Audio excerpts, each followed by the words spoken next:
Hello everybody, it's your boy Jmulls of Jmulls Gaming here. Today we got number 3 for my top 10 games of all time. Coming in at number 3 is Final Fantasy XIV. I am so used to saying Final Fantasy XIV Endwalker. Do you know how astronomically hard it is to express your love for a game that is as long running as Final Fantasy XIV, where there is so much content for the game like this? Like, where do I even start? I mean, well, I guess let's just dive into the meat and potatoes. Let's talk about the story. I'm one of the few people that actually liked A Realm Reborn. It was a solid intro to the world of Eorzea, and the game as a whole starts small and works its way up, introducing various concepts along the way and new locations and new characters. Getting your own chocobo and naming it is such a nice touch that's rarely ever talked about, as it adds personalization to your first mount.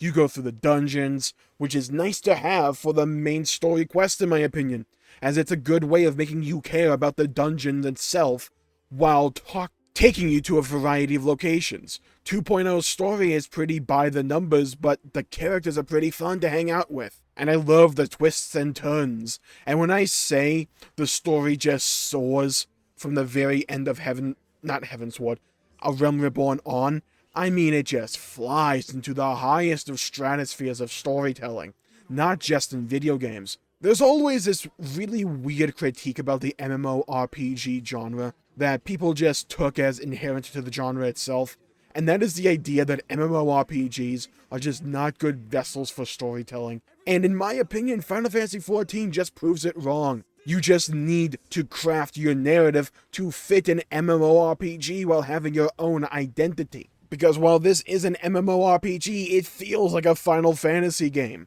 Sure, there's a brief hiccup with Stormblood 4.0 where I feel like the way they did the whole dual location setting messed up the pacing, as the Far East and its characters just felt way more fleshed out and developed than, say, Alamigos. But the patch content is rock solid and is a great return to form. And then you get into Shadowbringers and Endwalker. And this is the reason that Final Fantasy XIV is here. Not just in my top 10 games ever, but in my top 3 where they all are really close. The absolute cream of the crop, some of my favorite video game moments and memories, because Shadowbringers and Endwalker are two of the greatest stories ever told.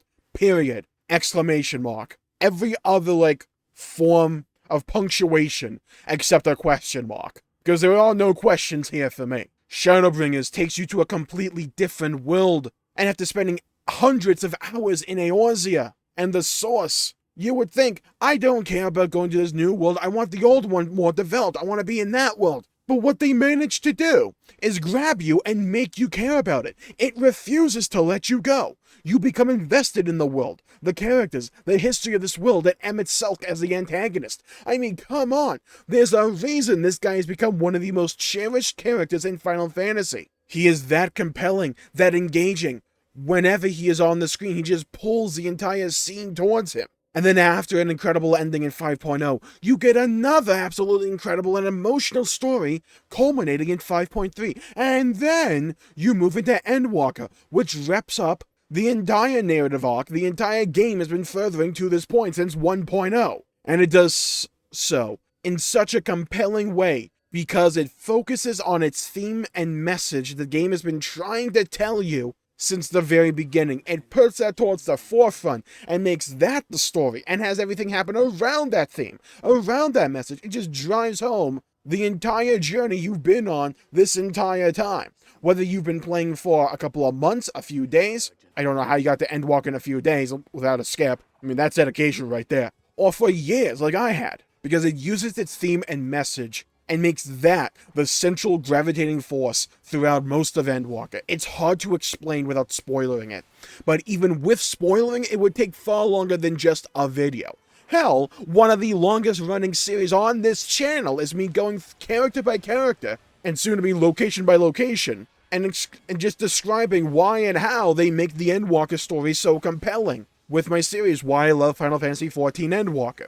And again, like Shadowbringers, I think Endwalker has the perfect antagonist that acts as the culmination of everything the story and its characters have meant and fought for. Ending near 10-year-long saga is a tall freaking task to do. But they not only end it, it's the best ending I could have asked for, in my opinion. It is of my favorite endings of all time, along with the games that come in at number 1 and 2 in this list. I absolutely adore Endwalker's conclusion, and Shadowbringer's conclusion, both of them. 5.1 and 5.3. Hell, you could even argue 5.5. Now, you accompany that incredible of a narrative with some of the best music in the industry, some of the most creative and well-designed fights I have seen in the industry as well, all bridged together with a fantastic MMORPG skeleton. The name of the game is Player Agency, each patch containing a really satisfying amount of content with various types of raids, each with a compelling story to go along with them that fleshes out the world and bolsters the cast of characters, but also just fun, extra optional features. This is especially true for freaking Endwalker. They brought in an entire private island that you could, do a little bit of customization. It's not like fleshed out like, say, Animal Crossing or Stardew Valley, but it doesn't have to be, in my opinion, because they're still going to iterate on it with time. The crafting and gathering feel like dedicated classes or jobs all of their own. Each Guardian Restoration was a great activity for crafters and gatherers back in Shadowbringers that served as an epilogue to freaking Heavensward 2 expansions ago, while giving endgame content to gatherers and crafters. It's omni-purpose. It's multi-purpose in its design. And what it does, it's great storytelling, but also fun for crafters and gatherers. Hell, I did it. I did a lot of crafting and gathering, which I normally don't do in MMOs, because I found Ishgardian Restoration pretty fun and rewarding. And something I could just log on and do when I didn't want to, use all my brain at any given moment. I could just, turn on, YouTube or stream and just have fun while still playing Final Fantasy XIV.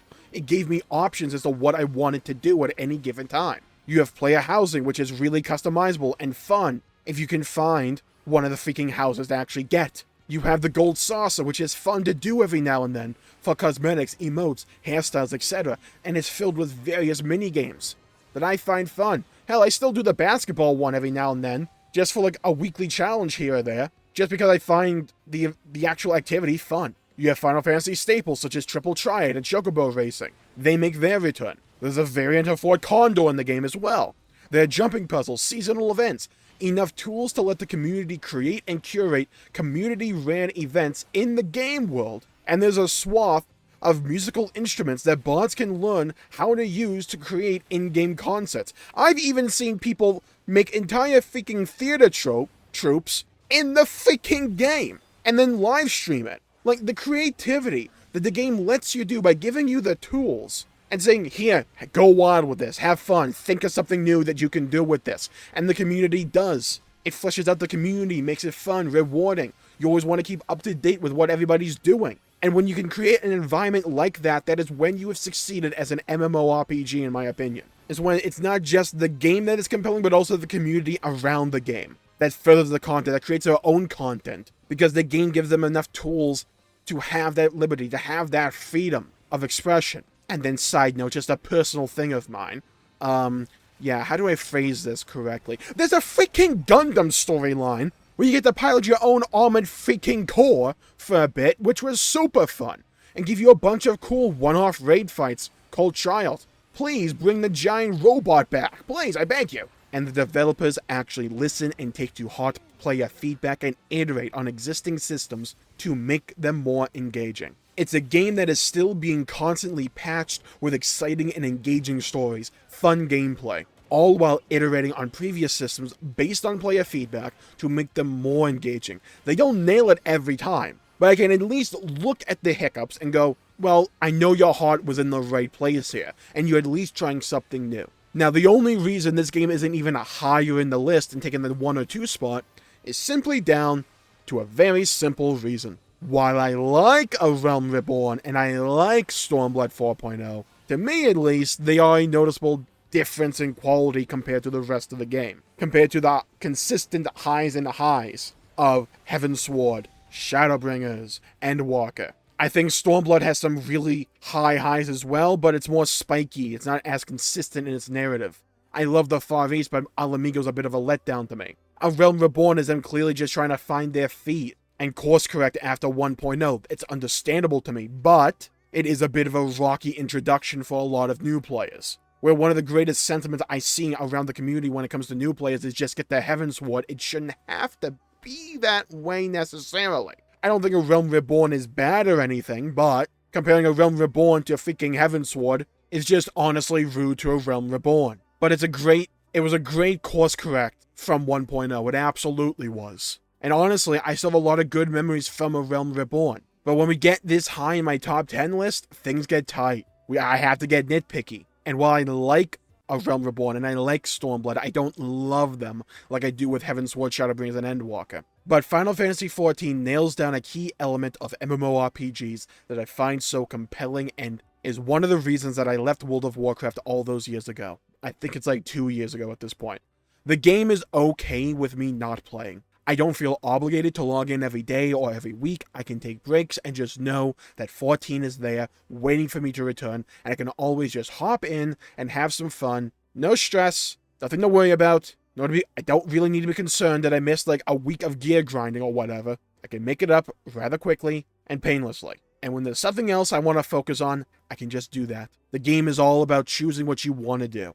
Just right after the main story quest, but I love those, so I don't mind that. And that freedom, that player agency, is what I love about the gameplay of Final Fantasy XIV. And the story itself is some of the best in the industry. Hell, best of all time in my opinion, I would argue.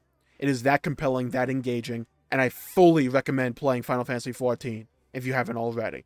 And if you have, probably play it again. It's that good. So I'm going to call the video there for the day. Thank you all for tuning in. My pleasure for making the video. If you enjoyed it, please leave a comment down below with your thoughts, your opinions on Final Fantasy XIV as a whole. Have you played it? Have you not played it? If you played it, let me know your experiences. If you have played it and you fell out of love with it, tell me why. I'd love to hear your thoughts and your opinions. Because your opinions are probably going to be different from my own, and that's fine. But I do want to hear your perspective and hear your opinion, so let me know. And while you're down there, please leave a like and subscribe. It really helps the channel out and helps support future content, and I greatly appreciate it. Stay safe out there, everybody. Have a great day, and I'll see you all next time. Bye-bye, everybody.